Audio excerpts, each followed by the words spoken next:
thumbs up. Thank you, thank you. Thank you. Thank you. Good evening. How you guys doing? I guess that means good. That's what the sound means, right? Woo! There's no sound for sad. Does anyone make that sound? How are you feeling? Oh, no, it's really just that. Thank you very much for having me. Thanks for coming out. You guys are looking great and relaxed. It's nice weather, isn't it? Yeah, it's very chilled out. I just got back from Atlanta. It was 107 degrees Fahrenheit. Yeah, hottest weather. The worst thing is everyone comes up to me and they go, well, you must be used to this being from Africa. And no, I'm not. I'm from Africa, but that shit is hot. That was just, no. I was scared to go jogging because I thought if I ran out in the street and fainted, wouldn't the local news love that? I'd be running and I'd fall down in the heat. They would have their vans reporting live. They'd be standing there going, so hot in Atlanta, even Africans are fainting. So I'm enjoying this. Really happy to be here, you know. This is going to be good for us, I hope. I say I hope because I never know with stand-up comedy. It's just, you know, it's an awkward experience, I find. I'm always nervous. I find comedy is very similar to sex for me. Well, it's exactly like sex when you think about it. With me, the comedian, playing the role of the man, and you, the audience, the role of the woman. Because it's my job to satisfy you. And you just have to sit there.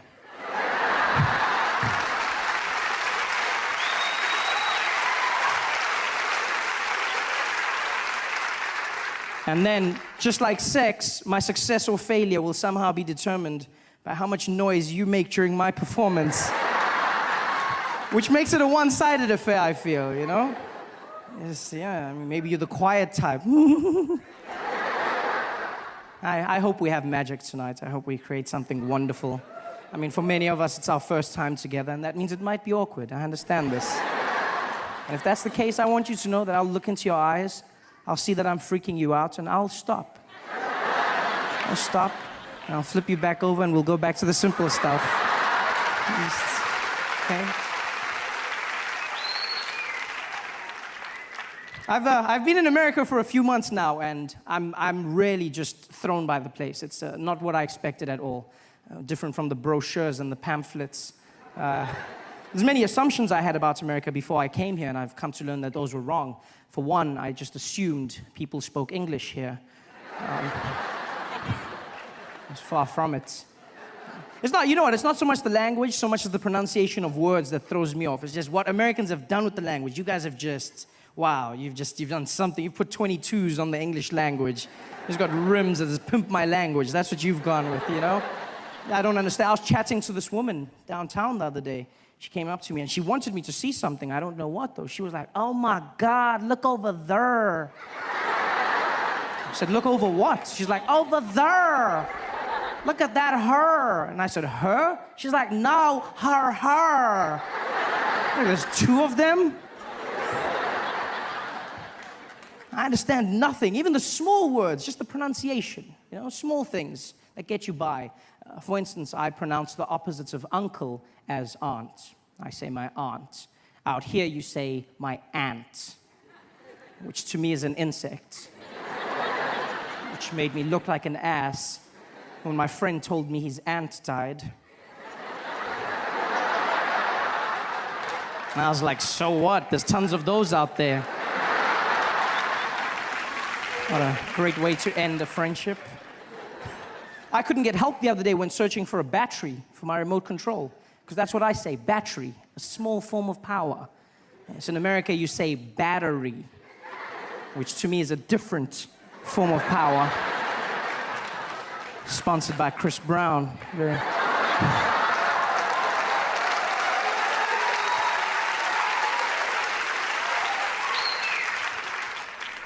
And you know what, I understand. We live on different sides of the globe, so it's fine. The language will evolve. This is something I've come to understand. But I hope I change one thing in your hearts forever. Just one thing. And that is that animal in the wild that looks like a horse. It has black and white stripes. Yeah, do me a favor. From now on, please, it's not zebra, okay? It's zebra. Yeah? Just like it's not Debra, it's Deborah. Same structure of word. Plus, you cannot name them because you do not have them. Zebra. This is madness. Everything out here is different. Do you know how hard it is to learn when you come out here?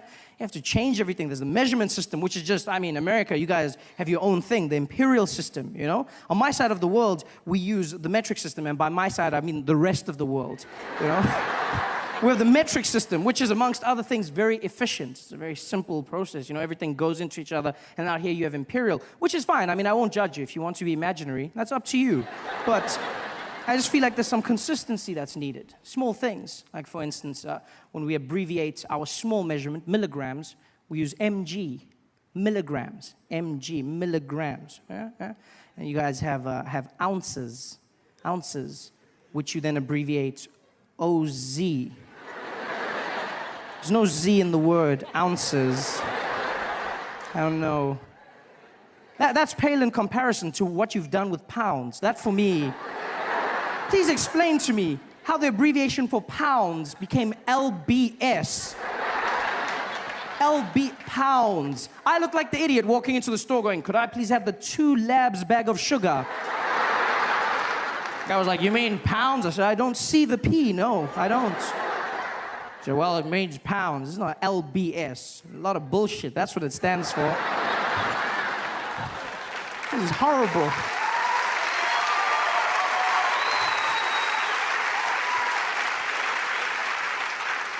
In fact, it's crazy. You do realize the imperial system is so inefficient that even American drug dealers have switched over to metric. Even drug dealers got to the point where they said, we need some order, we're going with metric. And I honestly thought this was an anomaly. I thought, you know what, this is just one of those things, it's a coincidence, but it's not. Americans do not care about abbreviation nor the English language. They don't give a damn. I learned this in the small things. Like for instance, when I was in Tennessee, I stumbled on an organization known as the Ku Klux Klan. You heard of them? Worst magic show ever. Guy gave me a pamphlet, he was like, come and see the Grand Wizard. Grand Wizard, the Grand Wizard. Didn't do one trick. Not even one trick. I mean, I noticed a few black people disappear, but I mean, that's not magic. You know, that's just Reaganomics. I wasn't impressed by that. Like, where's the magic? I sat there forever. These guys running around in their sheets. Yeah! The KKK, as they're affectionately known. Has nobody bothered to tell them ever that you do not spell clan with a K? Nobody stopped. Even in America, clan is spelt with a C. The Ku Klux Klan, they're the KKC, not the KKK. You realize that? Ku Klux Klan. C. In fact, the name is wrong, the whole thing, the Ku Klux parts of it. That's just horrible, because they got that, as you know, from ancient Greece. It was Ku Klux Alphion, meaning a circle of brothers. And that's how they got their name. They call themselves a Greek circle of brothers, which is wrong for 2 reasons. One, if your sole purpose as an organization is to hate black people, don't you find it strange that you've now named yourself the Circle of Brothers?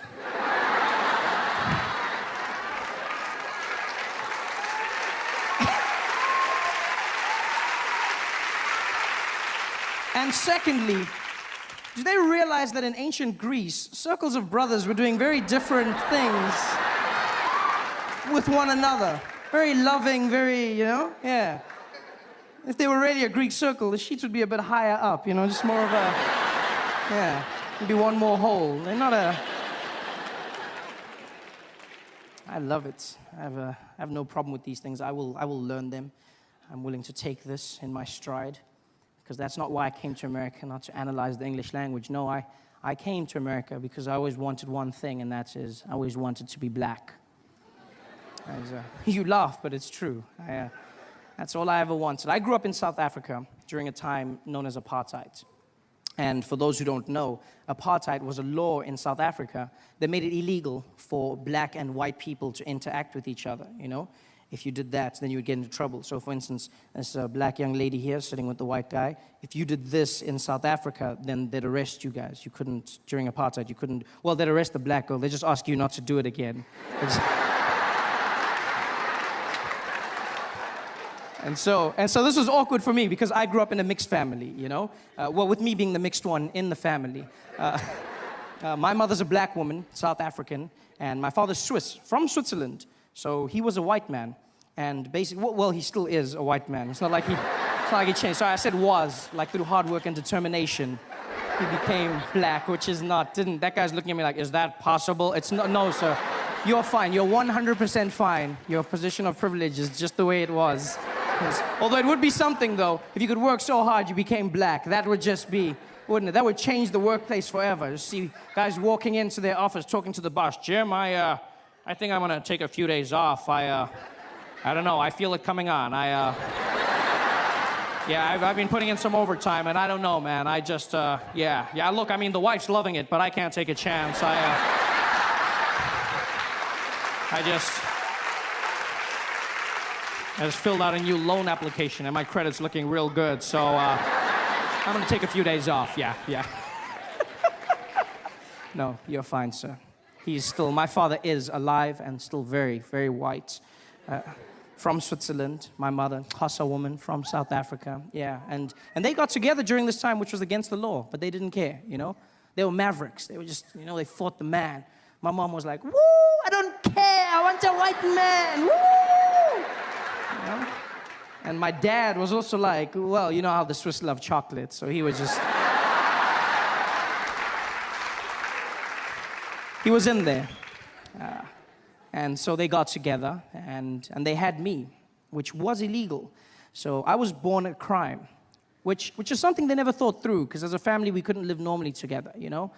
Like in the streets, my father had to walk on the other side of the road. He could just wave at me from far, like a creepy pedophile.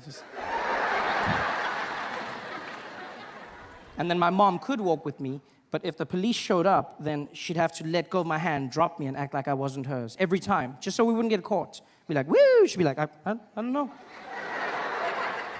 It was horrible. I felt like a bag of weed.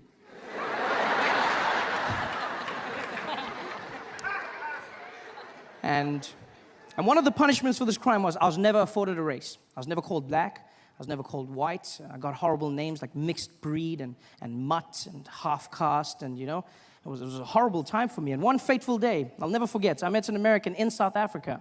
And he said to me, well, you know, Trevor, it's funny you say that because if you come out to America, they'll label you as black. I said, really? And he was like, hell yeah. Oh yeah, everybody's black out there. And I was like, wow, well, I want to be black. And I found out it's true.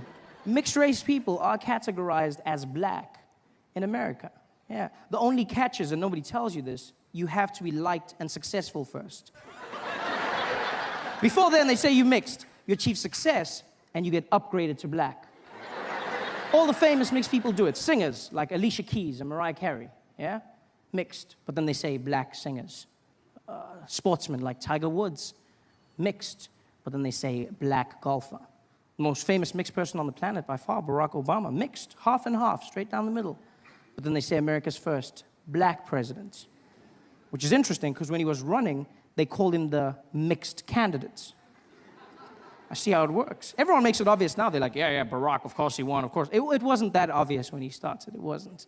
I remember comedians coming out, they used to diss him. Guys would come out on stage, they'd be like, man, how many of y'all seen that crazy-ass mixed fool run for president? Y'all seen that mixed fool run for president? What you gonna see? Ain't no mixed fool gonna be president of the United States of America. Ain't no man, which white people gonna be voting for a mixed fool? Even a black man can't win shit. Even a black man can't. How some mixed fool think he gonna do it out? Man, that mixed fool, that crazy-ass mixed fool. How some mixed fool, that mixed fool? And then he won, and all of a sudden they were like, my nigga.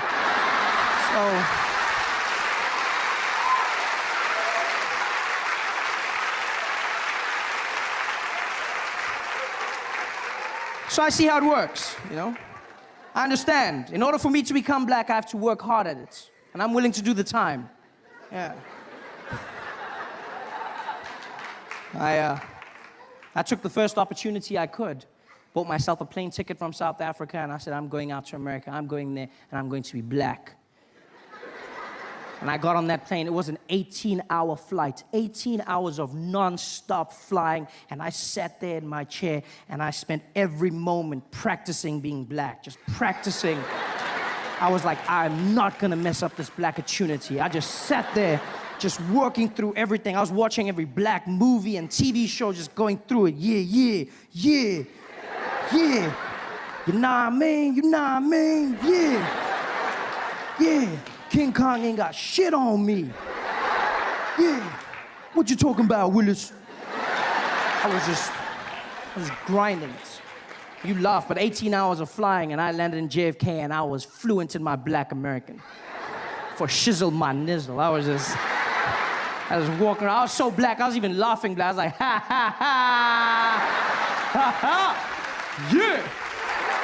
My man. Ha, ha. Should have seen me. It was like, oh, this you? That has to be the personification of cool, in my opinion. There's nothing cooler. Black Americans are so cool, they can make you feel good about yourself just by asking if you are you.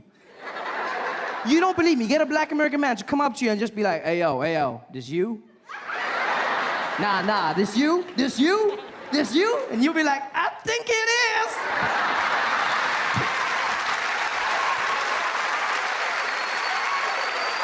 It's magic.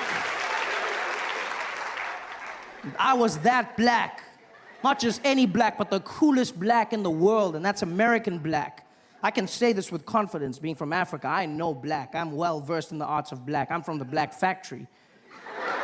I mean it. I've seen every kind of black, from light black all the way to like navy blue black. I know black. And there's no cooler black than American black. Nothing cooler, you know? Because American black people, I mean, you just look at how much they've done to influence modern day pop culture, you know? Small things and the big alike. You look at the music. You got, you know, jazz, hip hop, R&B, all black Americans, style of clothing, you know, just this general swag that they've brought to everything. Even small things like walking. I mean, walking is such a mundane activity, isn't it? It's just very. There's nothing cool about this thing. You just move from one place to the next, and pretty much everybody can do it. This is it.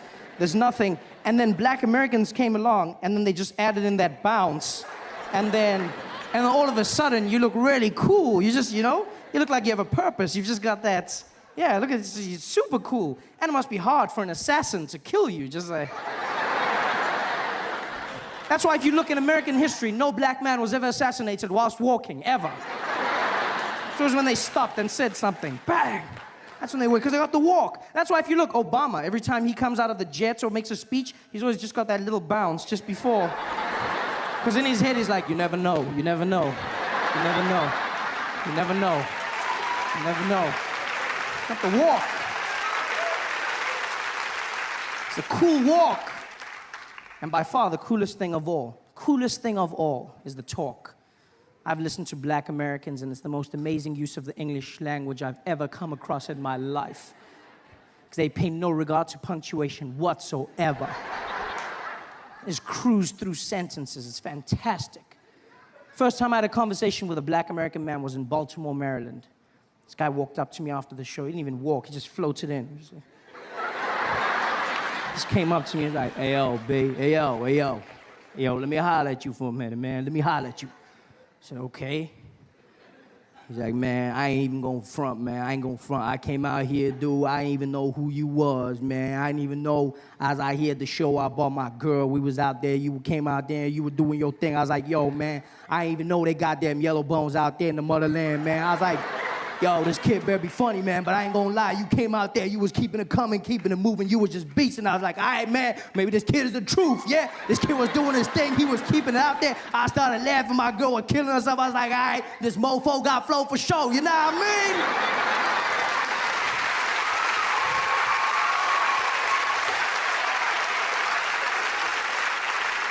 And I was like, no, I don't. But I love it.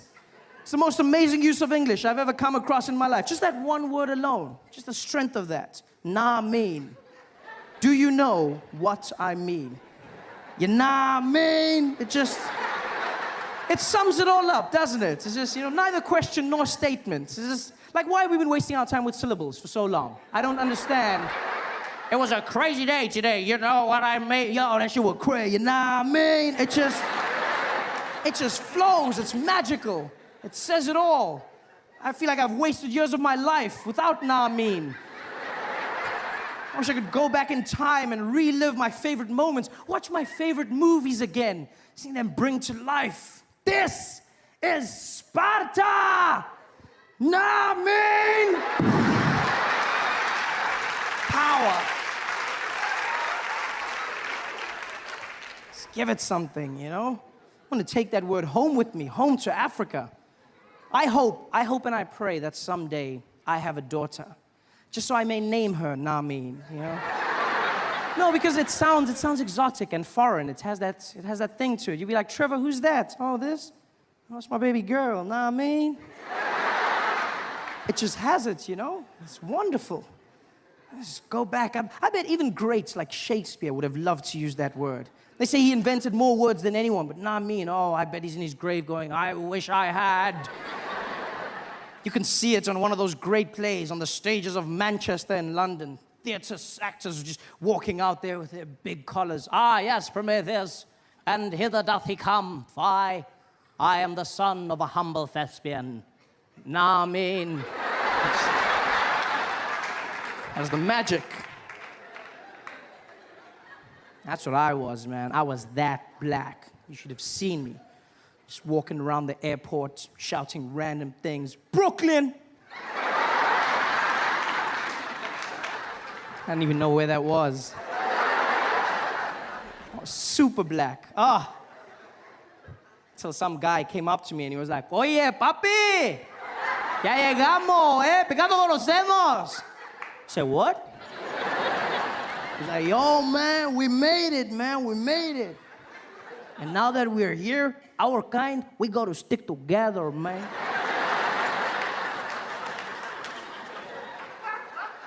Our kind.